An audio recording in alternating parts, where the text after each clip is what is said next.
ঠ্যাং খড়া করে দেব বলেছে পাড়ার দাদারা, অন্য পাড়া দিয়ে যাচ্ছি তাই। রঞ্জনা আমি আর আসবো না। আপনি আপনার স্ত্রীকে মেরেছেন। You killed your wife, you killed your child, and you should have been hanged. একটা মেয়েকে দেখাও যে একটা গিটার নিয়ে একটা মঞ্চে দাঁড়িয়ে একটা কলেজ ক্যাম্পাস মাতিয়ে দিচ্ছে।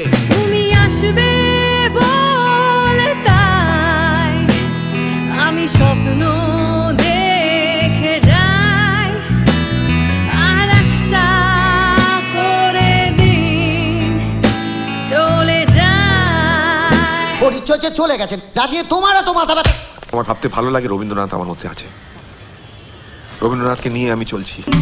জাগরণে যাই বিভাবরী আঁখি হতে